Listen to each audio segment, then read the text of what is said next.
Last video में direct antiglobulin test बताए थे, मतलब जो एंटीग्लोबुलिन टेस्ट है उसका दो टाइप होता है, एक डायरेक्ट एंटीग्लोबुलिन टेस्ट, एक इनडायरेक्ट एंटीग्लोबुलिन टेस्ट। और डायरेक्ट मतलब एंटीग्लोबुलिन टेस्ट को भी लास्ट वीडियो में एक्सप्लेन किए थे और डायरेक्ट एंटीग्लोबुलिन टेस्ट को भी एक्सप्लेन किए थे और ये भी बताए थे कि दोनों में डिफरेंसेस क्या है, तो उसको अगर देख लीजिएगा। और आज बताने जा रहे हैं कि इनडायरेक्ट एंटीग्लोबुलिन टेस्ट क्या है, कैसे किया जाता है और यूज़ कहाँ पे होता है, क्यों किया जाता है। तो सबसे पहले तो ये हो गया कि एंटीग्लोबुलिन टेस्ट ही है ये, यानी कि अब नॉर्मल एंटीबॉडीज़ को ही डिटेक्ट करने के लिए ये भी यूज़ होता है। बस फ़र्क डायरेक्ट वाले से ये है कि डायरेक्ट वाले में हम पेशेंट का आरबीसी लेते हैं चेक करने के लिए, और यहाँ पे हमको पेशेंट का सीरम चाहिए होता है, सीरम से टेस्ट करते हैं। और यहाँ पे करते कैसे हैं, तो करते कैसे वो पूरा प्रोसीजर बता रहे हैं, लेकिन यहाँ पे थोड़ा सा ये बताया हुआ है कि रिएजेंट आरबीसी लेते हैं, यानी कि कुम्स कंट्रोल सेल। कुम्स कंट्रोल सेल कैसे बनाएंगे ये भी बता दें। किसी भी पॉजिटिव पर्सन का लेकर के रेड सेल, मतलब ब्लड लेकर के उससे रेड सेल, उसी से कंट्रोल सेल बनाते हैं। वो कैसे बनाते हैं वो भी बताते हैं। और उसको इंक्यूबेट करेंगे जो पेशेंट का सीरम लिए हैं उसके साथ, और फिर उसमें मिलाएंगे एचजी। जब एचजी मिलाते हैं और अगर पेशेंट के अगर जो है रेड सेल कैसा रहेगा, अगर आईजीजी कोटेड रेड सेल होगा तो एग्लूटिनेशन होगा, अगर नहीं होगा तो एग्लूटिनेशन नहीं होगा। इसी चीज़ को बताया हुआ है। अब सबसे पहले तो ये हो गया कि हमको इस टेस्ट के लिए स्पेसिमेन क्या चाहिए।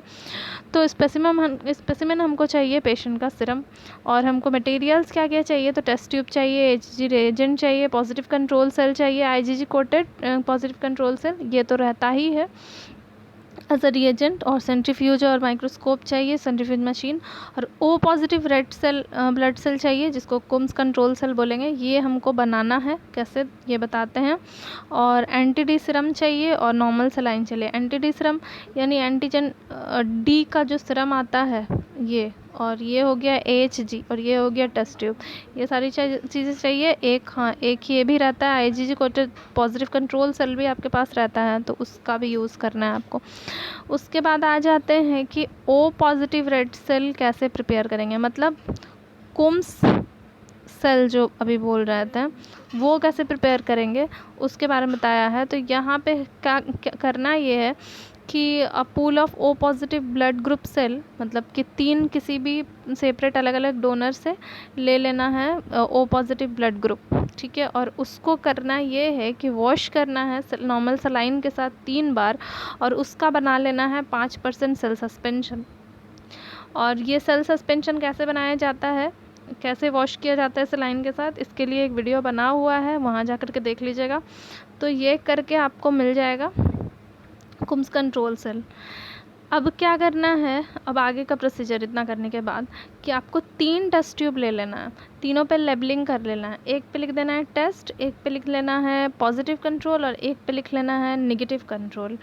अब करना है ये काम, ये लेबल हो गया, एक पे टेस्ट, एक पे पॉजिटिव कंट्रोल, एक पे नेगेटिव कंट्रोल। जैसे कि लिखा हुआ है, आप ये सिर्फ टी, यहाँ पे पी और यहाँ पे एन भी लिख सकते हैं, जिसका आपको समझ में आ जाएगा। अब पहले वाले ट्यूब में आपको ऐड कर देना है 2 ड्रॉप टेस्ट सीरम, यानी कि पेशेंट का जो सीरम लिए हैं वो इसमें डाल देना है। इसमें क्या डालना है, तो 1 ड्रॉप एंटी-डी सीरम डालना है, और इसमें क्या डालना है, 1 ड्रॉप नॉर्मल सलाइन डालना है। और क्या करना है इसमें कि ऐड 1 ड्रॉप ऑफ कुम कंट्रोल टेस्ट जो तैयार किए हैं वो 1 ड्रॉप इसमें डालना है, 1 ड्रॉप इसमें डालना है, और 1 ड्रॉप इसमें डालना है। इतना काम जब हो गया तो ये 3 काम तीनों में अलग अलग किया, लेकिन अब जितना भी प्रोसेस करेंगे वो तीनों ट्यूब में एक ही जैसा काम करते जाना है।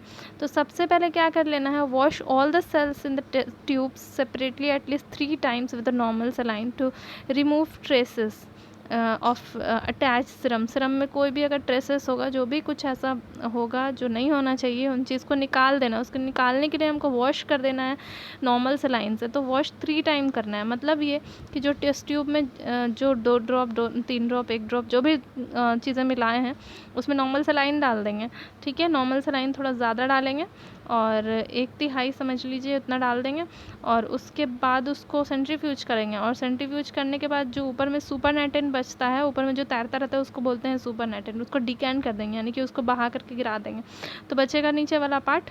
फिर इसको नॉर्मल सलाइन डालेंगे, फिर वही काम करेंगे, फिर नॉर्मल सलाइन डालेंगे, फिर सेंट्रीफ्यूज करेंगे, फिर सुपरनेटेंट हटाएंगे। 3 बार जब वॉश कर लेंगे तब आगे उसका में काम करेंगे। अब क्या काम करेंगे कि तीनों में ही 2-2 ड्रॉप एंटी ह्यूमन ग्लोबुलिन यानी कि AHG रिएजेंट जो है वो तीनों में डाल देंगे।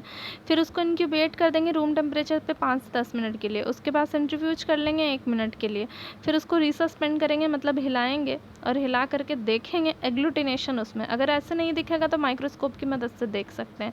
अब एग्लूटिनेशन होगा तो 3 ट्यूब था ना, एक था टेस्ट वाला और एक था पॉजिटिव और एक था नेगेटिव। तो तीनों में हम देखेंगे, अगर हमको एग्लूटिनेशन पॉजिटिव वाले में और टेस्ट वाले में दिखा और नेगेटिव कंट्रोल में नहीं दिखना चाहिए, नेगेटिव कंट्रोल में कोई एग्लूटिनेशन नहीं दिखना चाहिए, ठीक है।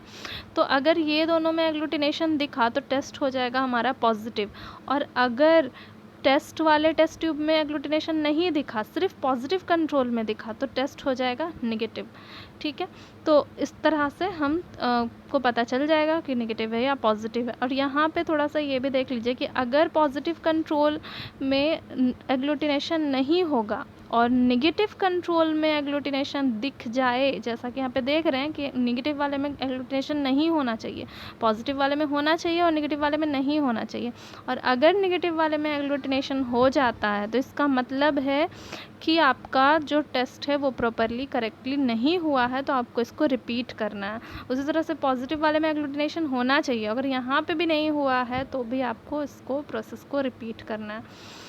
अब आ जाते हैं कि यहाँ पे रिज़ल्ट वही दे दिया है कि पॉजिटिव टेस्ट होगा, मींस कि पेशेंट के सीरम में एंटीबॉडीज़ प्रेजेंट है, और अगर टेस्ट नेगेटिव होगा तो पेशेंट के सीरम में एंटीबॉडीज़ नहीं प्रेजेंट है, ठीक है। उसके बाद यहाँ पे आ जाते हैं कि इसका यूज़ क्या है। तो क्रॉस मैच के लिए यूज़ होता है to detect the presence of recipient antibodies to bound to the donor antibody RBC, मतलब पेशेंट रेसिपिएंट और डोनर का जो ब्लड होता है जब देते हैं तो उसको क्रॉस मैच कराने के लिए ये टेस्ट कराते हैं कि दोनों का सेम होना चाहिए।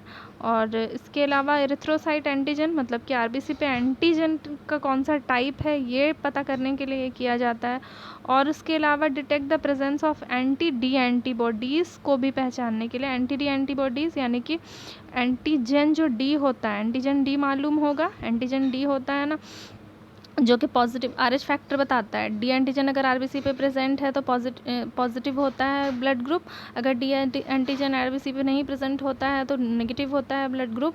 तो ये डी एंटीजन अगर नहीं रहता है तो सीरम में डी एंटीबॉडीज़ होना चाहिए। ये तो ब्लड ग्रुप वाले में पढ़े हैं, और नहीं भी पढ़े हैं तो ब्लड ग्रुप वाला वीडियो जाकर के देख लीजिएगा। हमेशा यहाँ पे उल्टा होता है कि अगर एंटीजन कोई भी है, जैसे एंटीजन डी है, तो सीरम में वो उसके अगेंस्ट में एंटीबॉडी डी नहीं होगा। लेकिन अगर ब्लड में एंटीजन डी नहीं है तो सीरम में एंटीबॉडी डी होगा। एंटीजन होगा डी तो एंटीबॉडी नहीं होगा, एंटीजन डी नहीं होगा तो एंटीबॉडी प्रेजेंट होगा। तो इसी एंटीबॉडी डी प्रेजेंट है या नहीं है कहाँ पे, तो RH नेगेटिव वुमेन में प्रेजेंट है कि नहीं है, जो who married to the RH positive man, तो उसमें ये पता करने के लिए भी IAT यानी इनडायरेक्ट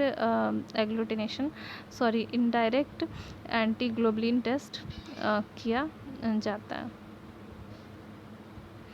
तो ये हो गया एंटीग्लोबुलिन टेस्ट। अगर कहीं पे प्रॉब्लम हो तो कमेंट करके पूछ सकते हैं। अच्छा लगा हो तो लाइक कमेंट कर दीजिएगा, और अगर नहीं चैनल को सब्सक्राइब किए हैं तो प्लीज़ चैनल को सब्सक्राइब कर लीजिएगा।